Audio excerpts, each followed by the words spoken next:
শেখ হাসিনাকে কি আপনি খুনি শেখ হাসিনা বলতে আড়ষ্ট বোধ করবেন? ফ্যাসিস্ট হাসিনা বলতে কি আপনি লজ্জা পাবেন? উনি গুম করেছিলেন, এটাকে আপনি অস্বীকার করবেন? তো একজন খুনি, ফ্যাসিস্ট, গণতন্ত্র হত্যাকারী, লুটেরা, এটা কি গুণী ব্যাপার নাকি? আপনি তাকে কয়েকবারই গুণী মানুষ হিসেবে উল্লেখ করছেন। হাসিনা তো গুণী না, খুনি।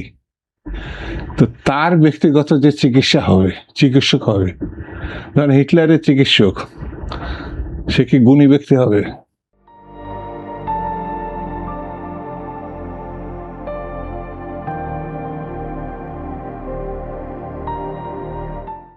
ফ্যাসিস্ট, তার চিকিৎসক গুণী হবেন? তো তিনি নিজেকে মহত্তর ব্যক্তি করতে চাইছেন, মানে ক্ষমতার পাদপ্রতিবে এসে তিনি সেখান থেকে সরতে পারেননি। তার তো পয়সার কোনো অভাব ছিল না, তার সম্মানের কোনো অভাব ছিল না, কিন্তু হাসিনাকে তিনি চিনতে পারেন না। এই দেশের লক্ষ লক্ষ কুলি মজুর খেটে খাওয়া মানুষ, তারা কিন্তু চিনতে পারছে যে এই লোকটা এই মহিলার বিরুদ্ধে দাঁড়ানোর দরকার। আর উনি এই মহিলার সপক্ষে থাকার মধ্যে দিয়ে গুণী ব্যক্তি হয়েছেন। তা আপনি কি বলবেন?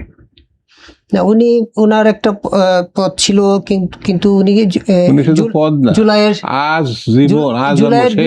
মরা পর্যন্ত থাকবেন। জুলাইয়ের বিরুদ্ধে কি তিনি কোনো অবস্থান নিয়েছিলেন কিংবা প্রকাশ্য কোনো তৎপরতা কি ওনার দেখা গেছে কিনা তখন? শুধু জুলাইয়ের বিপক্ষে না, উনি তো খুনির পক্ষে।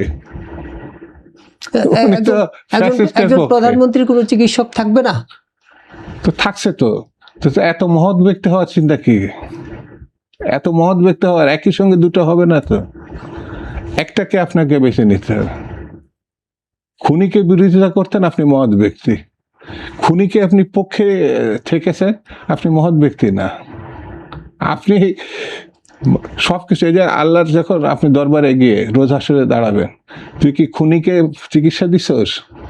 আমাকে যদি বলে তুই কি খুনি এই যে পাকিস্তানিদের পক্ষ নিয়েছিলে, ৭১ মুক্তিযুদ্ধের বিপক্ষে অবস্থান নিয়েছিলে, যা বেটা তুই দোজখে যা, কারণ তুই নারী নির্যাতনকারী। আর যারা নারী নির্যাতনকারীর পক্ষ নিছে, খুনির পক্ষ নিয়েছে, গুমের পক্ষ নিয়েছে, লুটের পক্ষ নিছে, সে গুণী ব্যক্তি হয় কি করে?